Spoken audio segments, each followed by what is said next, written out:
चाचा चौधरी और Sheikh Ibn Battuta. चाचा जी, अपना बैग मुझे पकड़ा दो।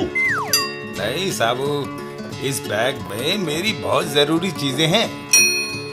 उसी समय वहीं खड़े रहो। क्यों बे? चाचा जी की तौहीन करता है। अभी मजा चखाता हूँ। नहीं साबू, इसके लिबास से लगता है कि ये किसी दूसरे मुल्क से आया है, अतः ये हमारा मेहमान है। मेहमान को पीटते नहीं। कहो भाई, मैं तुम्हारी क्या सेवा कर सकता हूँ? तुम्हें इसी वक्त सऊदी अरब के शेख इब्न बतूता के सामने पेश होना होगा। चलो चलते हैं। चाचा चौधरी और साबू सऊदी अरब को चल दिए। Sheikh Ibn Battuta. चाचा साहब, हमको बड़ी खतरनाक बीमारी हो गया है। हम जब भी गुलाब का फूल सूंघता है, नाक में जोर का खुजली होता है। बड़े बड़े हकीमों डॉक्टरों से इलाज करवाया, पर कोई फायदा नहीं हुआ। तभी हम तुमको पकड़कर बुलवाया। चाचा चौधरी अपने बैग से एक शीशी निकालता है। नस्वार। शेख साहब, जरा इसे सूंघिए। और सूंघते ही अच्छो, अच्छो। ये देखिए, आपकी नाक में मधुमक्खी घुसी बैठी थी। रस चूसने के लिए मधुमक्खी फूल पर बैठी रहती है।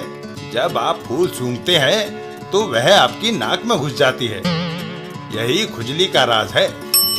तो इसका मतलब क्या हम फूल सूंघना ही छोड़ दें? नहीं नहीं, ऐसा नहीं हो सकता। ये हमारा अजीज शौक है।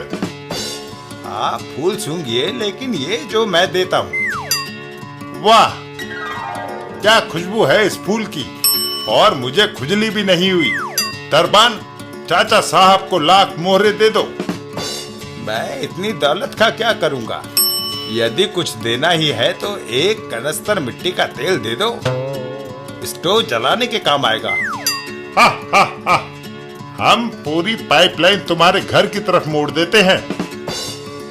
चाचा जी, आपके फूल पर मधुमक्खी क्यों नहीं बैठी? क्योंकि वो कागज का था। पर उस फूल में खुशबू कहाँ से आई? मैंने उस पर इत्र छिड़क दिया था।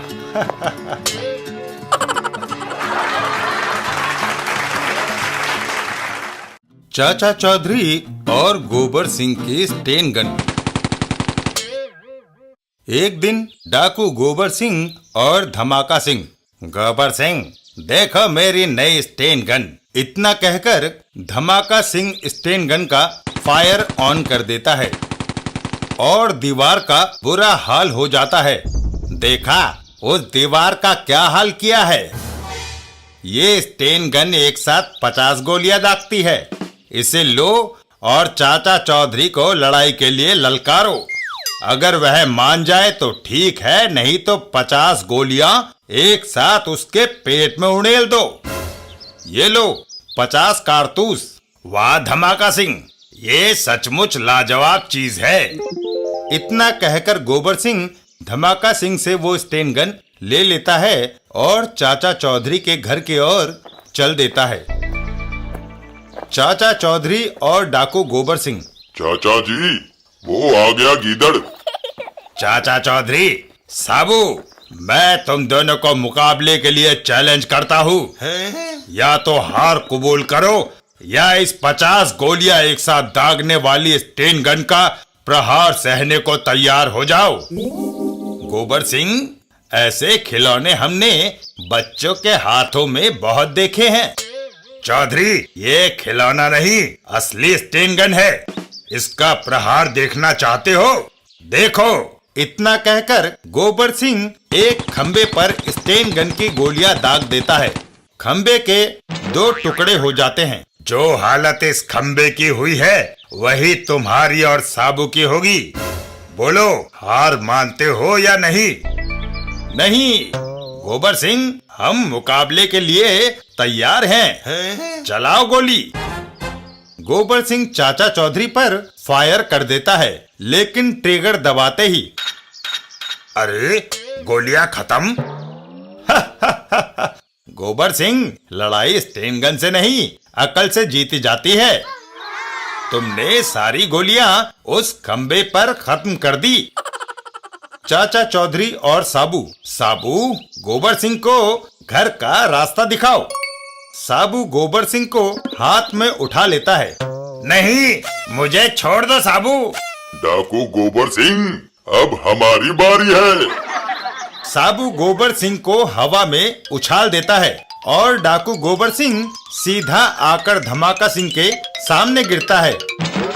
आए? ओह, मेरी खोपड़ी टूट गई।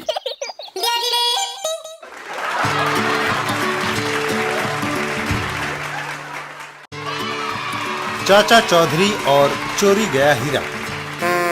सेठ हीरा लाल, तुम हीरो की दुकान छोड़कर आज इधर कैसे? चाचा जी, बड़ी मुसीबत में हूँ। एक ग्राहक मुझे 4 लाख रुपए का एक हीरा तराशने को दे गया था। क्या तुमने वो नहीं तराशा? बहुत बढ़िया तराशा, पर रात को कोई चोर उसे उड़ा ले गया। अगर कल तक वो हीरा मुझे न मिला तो वो ग्राहक मेरा दिवाला निकाल देगा। वह चोर हीरा लेकर कहाँ गया होगा? क्या पता, इतना बड़ा शहर है। सोचना पड़ेगा। जब चाचा चौधरी सोचता है तो उसका दिमाग कंप्यूटर से भी तेज चलता है। चोरी के बाद चोर चीज को बेचने के लिए उतावला हो जाता है, क्योंकि उसे पैसों की जरूरत होती है। हीरा लाल, जरा अपना कान इधर लाओ।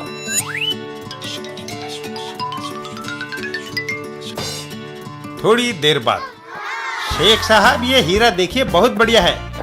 अरे, हम इतना घटिया हीरा खरीदने के लिए कुवैत से नहीं आया। शेख साहब, जरा गौर से तो देखिए, मगज मत चाटो। हमें अपनी बेगम के लिए लाखों का हीरा चाहिए।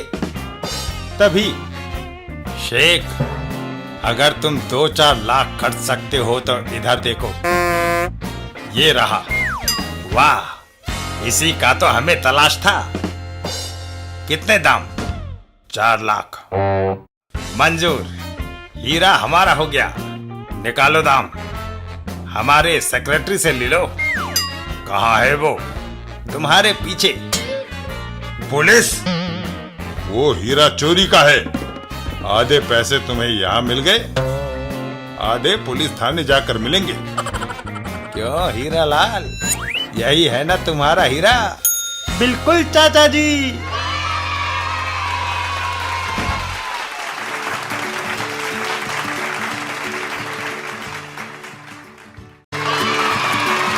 चाचा चौधरी, चाची ने स्वेटर बुना। भगवान, ये क्या मछलियां पकड़ने का जाल बुन रही हो? नहीं, साबू के लिए स्वेटर। तो फिर इसमें काफी ऊन लग गई होगी। पूरे 200 पाउंड लगी है और इस स्वेटर को बुनने में 1 साल लग गया। तभी साबू वहाँ आता है। चाची, क्या मेरा स्वेटर तैयार है? हाँ, लो, पहनकर देख लो। साबू स्वेटर को पहनता है। चाची, इसका गला जरा तंग है। तभी स्वेटर साबू के सिर में फंस जाता है। ओह, ये स्वेटर तो मेरे सिर में फंस गया है। साबू, स्वेटर उतार दो, मैं इसका गला खुला कर दूंगी। ओफो, ये तो ना नीचे होता है ना ऊपर। साबू, स्वेटर का एक सिरा इस हुक में अड़ा दो और दूसरी तरफ से जोर लगाकर खींचो, स्वेटर उतर जाएगा। साबू स्वेटर के एक सिरे को हुक में अड़ा देता है। लो, मैंने हुक में स्वेटर अड़ा दिया। खींचो। साबू स्वेटर खींचता है। मैं अपनी तरफ खींच रहा हूँ और स्वेटर पूरा उधड़ जाता है। सत्यानाश, तुमने मेरी साल भर की मेहनत पर पानी फेर दिया। सारा स्वेटर उधेड़ कर रख दिया।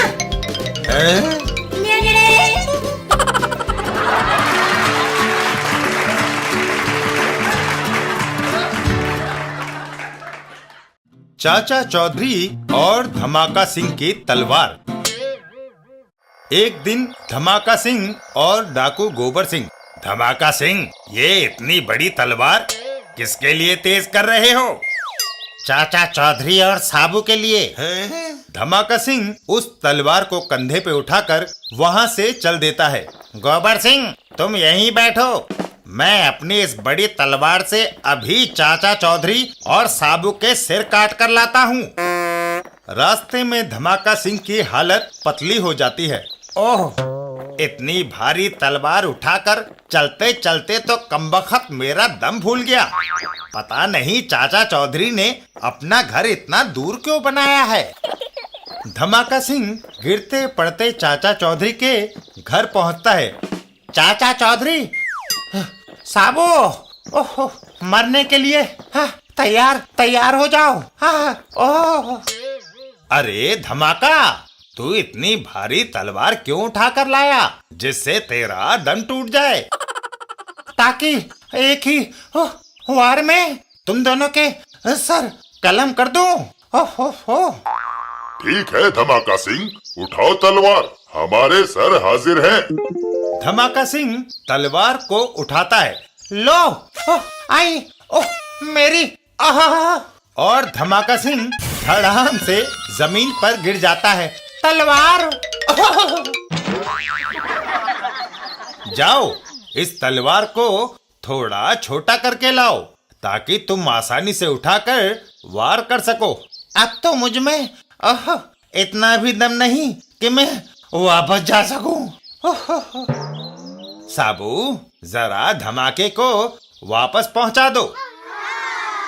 साबू धमाका सिंह की ओर बढ़ता है और एक जोरदार किक से उसको और उसकी तलवार को हवा में उड़ा देता है। धमाका सिंह सीधा गोबर सिंह के सामने जाकर गिरता है। आई!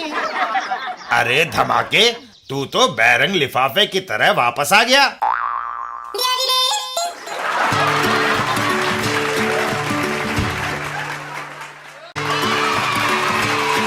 चाचा चौधरी और मूर्ति। मूर्तिकार छैनीदास। मेरी ये मूर्ति दुनिया की सर्वश्रेष्ठ मूर्तियों में गिनी जाएगी। पलासी, छैनीदास ने सचमुच ये मूर्ति लाजवाब बनाई है।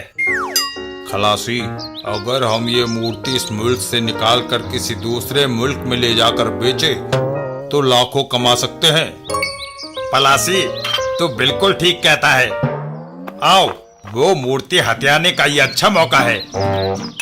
बुढ़े, एक तरफ हट जा, हम ये मूर्ति ले जाएंगे। ओह, मेरी ये मूर्ति कई वर्षों की मेहनत है। अरे जा बुढ़े। खलासी, तू मूर्ति लेकर एयरपोर्ट की तरफ भाग, तब तक मैं इस बुढ़े को यही रोकता हूँ। ओह, मेरी मूर्ति। तभी चाचा चौधरी और साबू वहाँ से गुजरते हैं।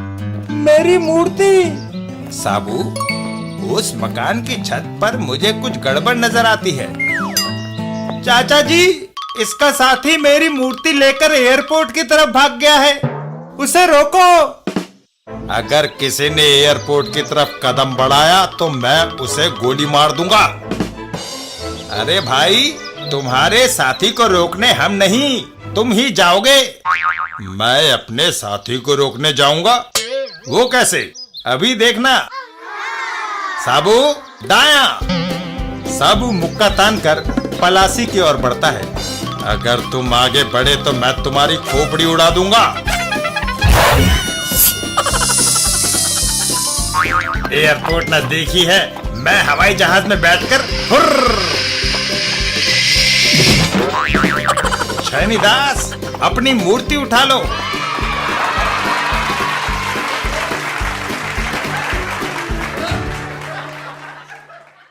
चाचा चौधरी और चाची की मेहंदी। एक दिन साबू घबराया हुआ सा चाचा चौधरी के पास आया। चाचा जी, मेरा सिर चकरा रहा है, पसीना छूट रहा है और दिल घबरा रहा है। चाची ये सुनकर घबरा गई। ओह, मेरे साबू को पता नहीं क्या हो गया है। भगवान, घबराने की कोई बात नहीं। कड़ी धूप में काम करने से साबू को लू लग गई है।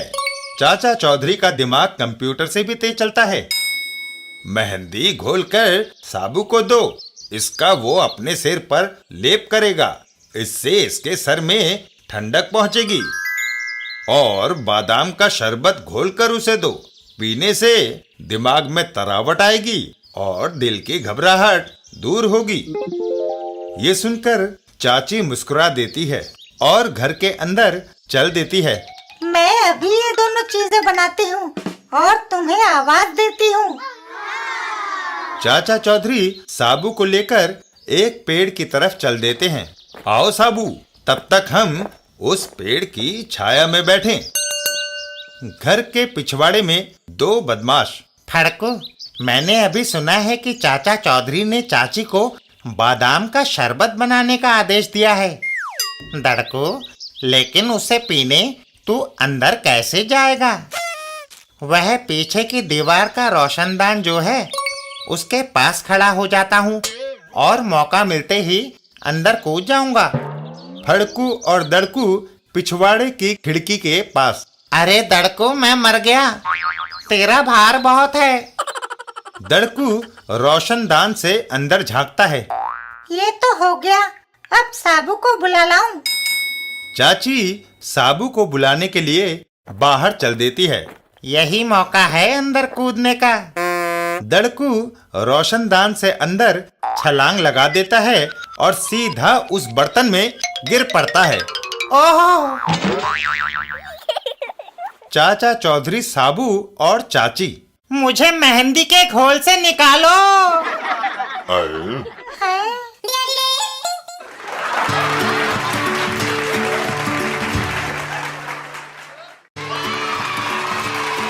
चाचा चौधरी और नारियल और नस्वार। एक दिन चाचा चौधरी कहीं जा रहे थे कि तभी रास्ते में। अरे घोपू, क्यों रो रहा है? मुझे एक नारियल चाहिए। अरे ये कौन सी मुश्किल बात है? एक पत्थर मार, नारियल झड़कर पेड़ से नीचे आ जाएगा। पत्थर तो मैंने कई मारे, पर नारियल को लगा एक भी नहीं। तब तो कोई दूसरी तरकीब सोचनी पड़ेगी। लो, वो साबू आ गया। वो काफी लंबा है। वो पेड़ से तोड़कर नारियल तुम्हें दे देगा। चाचा जी, वहाँ तक तो मेरा भी हाथ नहीं पहुँच रहा। तो फिर थोड़ी सी ये नस्वार सूंघ लो। चाचा जी, आप क्या समझते हैं, ये नस्वार सूंघने से मेरा हाथ नारियल तक पहुँच जाएगा? अरे तुम इसे सूंघ तो लो। चाचा चौधरी का दिमाग कंप्यूटर से भी तेज चलता है। लो, तुम कहते हो तो मैं सूंघ लेता हूँ।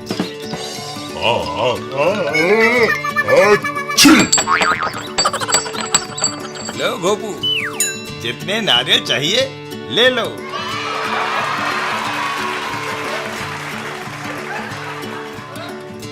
चाचा चौधरी साबू और बिच्छू। एक दिन एक जगह पर। ढपोर, शीशी में इतना बड़ा बिच्छू? हाँ, ये जंगल से साबू के लिए पकड़ा है। लेकिन ये साबू को काटेगा कैसे? मैंने उस लंबू के लिए स्पेशल चारपाई बनवाई है। मैं इस चारपाई के नीचे बिच्छू वाली शीशी लेकर बैठ जाऊंगा।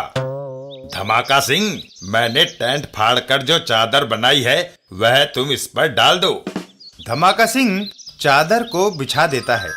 लो, बिछा दी ढपोर। अब तुम चारपाई के नीचे बिल्कुल छिप गए। धमाका सिंह, अब तुम जाकर साबू को लाओ और उसे इस चारपाई पर बैठने को कहो। उसके बैठते ही उसकी टांग पर मैं ये जहरीला बिच्छू छोड़ दूंगा। धमाका सिंह खुश हो जाता है और इसके काटते ही साबू कम से कम हफ्ता भर अस्पताल में पड़ा रहेगा। और वहां से साबू को बुलाने के लिए चल देता है। मैं अभी उस लंबू को लाता हूँ। चाचा चौधरी के घर पर। अरे साबू, चल, मैं एक वीडियो लाया हूँ। उस पर तुझे ऐसी फिल्म दिखाऊंगा जो अभी रिलीज भी नहीं हुई। सच? धमाका सिंह, मैं भी चलूं? अरे चाचा जी, आप फिर कभी देख लेना। धमाका मुझे ले जाने से कतरा रहा है। जरूर कुछ गड़बड़ है। चाचा चौधरी का दिमाग कंप्यूटर से भी तेज चलता है। साबू जाओ, लेकिन जिस चीज पर धमाका सिंह बैठने को कहे उस पर उछल कर बैठना। साबू धमाका सिंह के साथ चल देता है। आओ धमाका सिंह। गंतव्य स्थान पर पहुंचकर साबू इस चारपाई पर बैठ जाओ, मैं वीडियो चलाता हूँ। साबू चाचा जी ने कहा था कि उछल कर बैठना। और साबू जैसे ही उछलकर चारपाई पर बैठा तो चारपाई टूट गई और ढपोर उसके नीचे दब गया। मर गया। हाय मेरी कमर। है?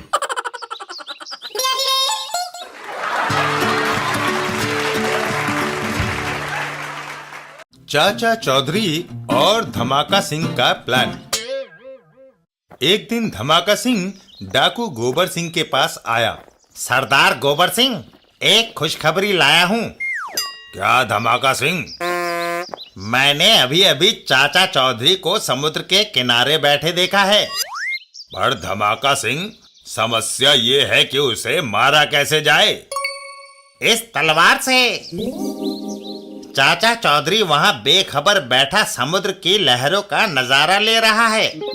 तुम जाओ और पीछे से तलवार का एक ऐसा हाथ मारो कि सिर धड़ से अलग हो जाए। दोनों चल देते हैं। सरदार आओ मेरे साथ, आज हमारी कामयाबी का दिन है। समुद्र के किनारे पहुंचकर वो देखो, चाचा चौधरी बैठा है। तुम पीछे से जाओ और एक ही वार से उसका काम तमाम कर दो।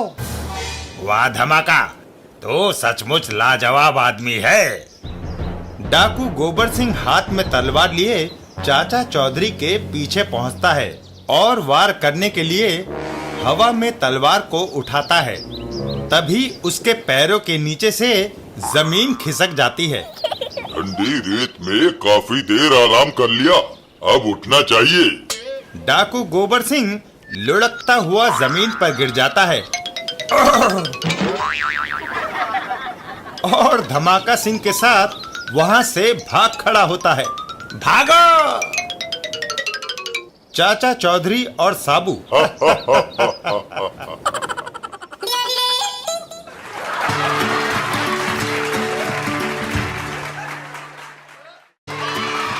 चाचा चौधरी और काना कप्तान। चाचा चौधरी एक दिन दीपू और चिराग के जिन को लेकर समुद्र के किनारे घूमने निकले। चलो दीपू, आज नाव से समुद्र की सैर करें। लेकिन चाचा जी, इतने बड़े जिन को नाव में कैसे बिठाओगे? नाव इसके बोझ से डूब जाएगी। ठीक है जिन, तुम थोड़ी देर के लिए वापस इस चिराग में चले जाओ। जो हुक्म मेरे आका। और जिन वापस चिराग में चला जाता है। वाह चाचा जी, इस ठंडी ठंडी हवा में नाव में बैठकर घूमना कितना अच्छा लगता है। दूर उसी समुद्र में समुद्री डाकुओं का एक जहाज। कप्तान देखो, कोई जहाज इधर आ रहा है या नहीं? समुद्री डाकुओं का काना कप्तान दूरबीन से देखता है। हा, हा, हा। एक व्यापारी जहाज इधर आ रहा है। पास आते ही उस पर धावा बोल दो, यात्रियों को कत्ल कर दो और जहाज को अपने कब्जे में कर लो। जय हुक्म कप्तान। और उस जहाज के करीब आते ही कत्लेआम शुरू हो जाता है। मार दो, एक भी ना बचने पाए। ओह, सारे मर गए। काफी माल हाथ लगा, हम तीनों माला माल हो जाएंगे। अब उम्र भर कमाने की हमें जरूरत नहीं। कप्तान देखो, एक नाव, उस पर बैठे लोगों ने हमें कत्लेआम करते देख लिया है। यदि उन्होंने पुलिस को सूचना दे दी तो? ठीक है, उनको पकड़कर यहाँ लाओ। नाव रोको और चुपचाप हमारे साथ चलो, नहीं तो दोनों को यहीं समुद्र में डुबो दूंगा। दोनों को कप्तान के पास लाया जाता है। अरे ये दोनों सचमुच खतरनाक आदमी लगते हैं, इन्हें मारना ही अच्छा है। तैयार हो जाओ मरने के लिए। तभी चाचा चौधरी अपने जादुई चिराग को रगड़ता है।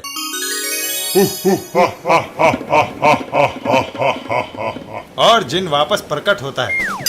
बाप रे, भागो! आप कर कहाँ जाओगे? जिन डाकुओं को मुट्ठी में पकड़ लेता है। हमें छोड़ दो। हमें छोड़ दो। जब तक मेरे मालिक नहीं कहेंगे मैं तुम्हें छोड़ नहीं सकता। हम उन्हें छोड़ेंगे जरूर, परंतु पुलिस स्टेशन ले जाकर।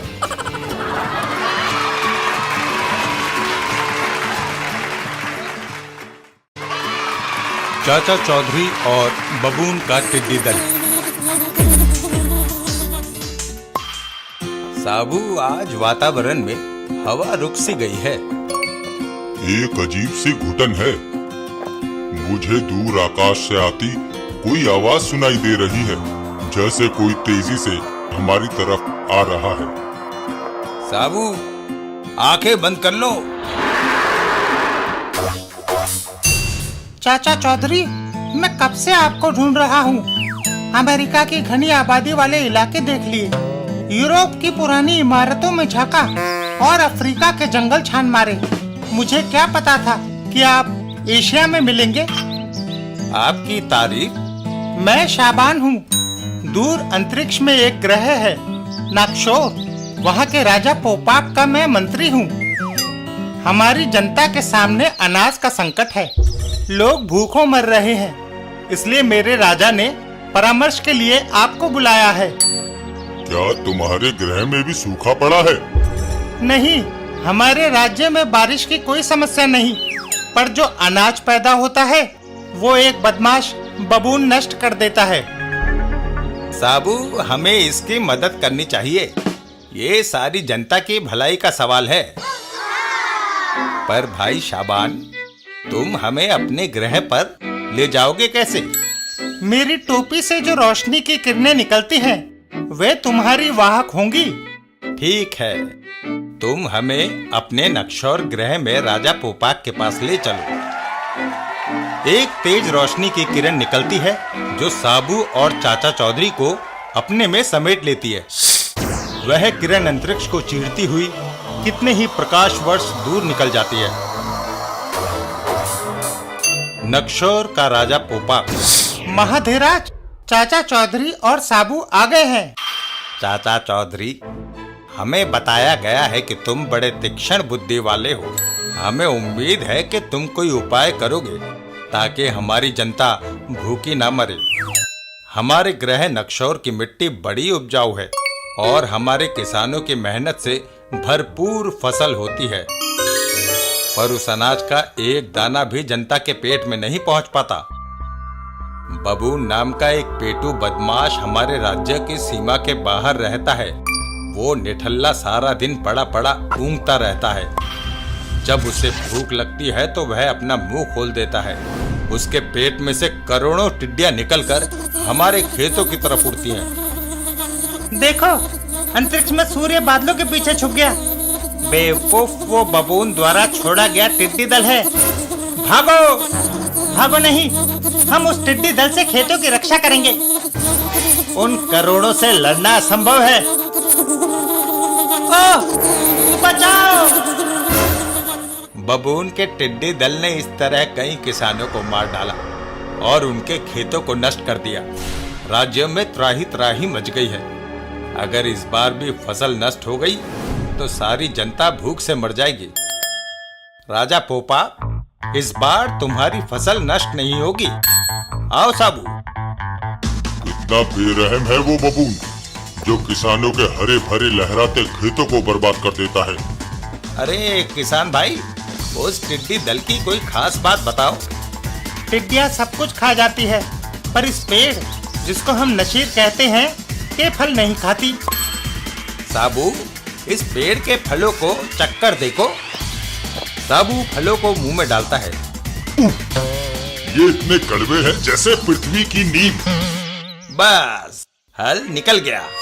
इस नशीर के पेड़ के कड़वे फलों और पत्तियों से इंसेक्टिसाइड अर्थात टिड्डी नाशक तेल बन सकता है।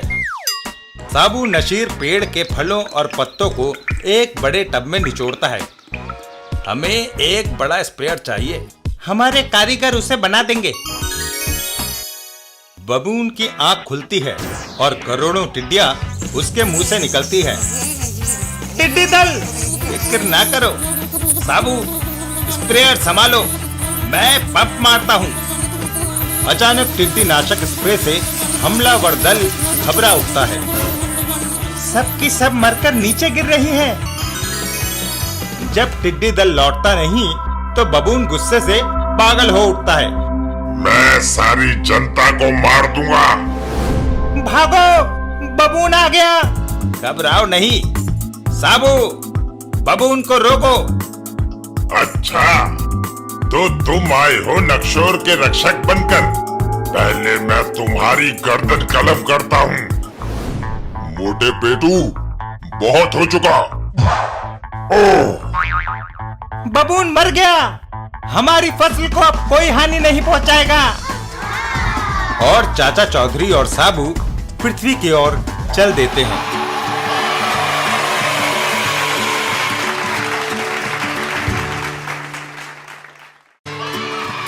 चाचा चौधरी और पानी पर चलने वाला आदमी। स्टेडियम दर्शकों से खचाखच भरा है। उन्हें इंतजार है रुस्तम का, जो पानी पर चलने वाला संसार का पहला आदमी है। और रुस्तम के आते ही लोगों में खुशी की लहर दौड़ जाती है।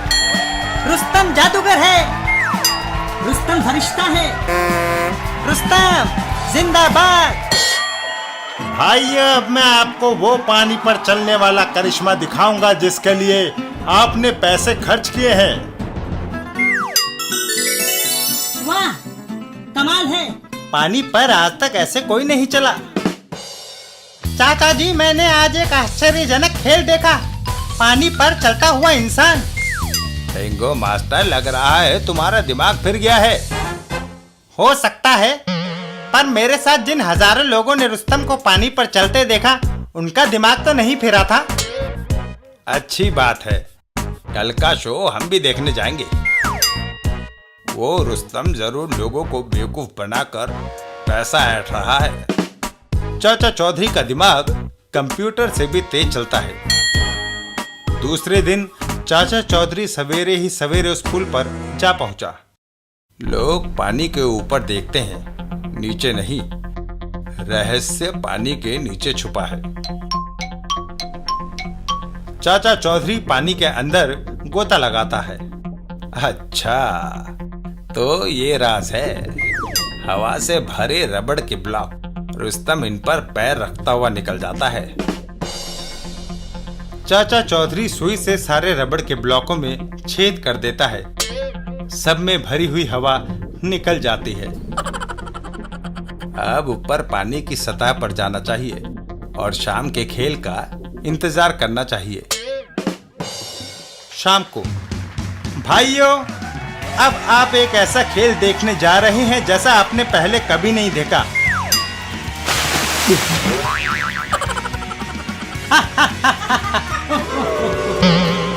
सचमुच ऐसा खेल पहले कभी नहीं देखा। अब वो किसी को कभी बेवकूफ नहीं बनाएगा।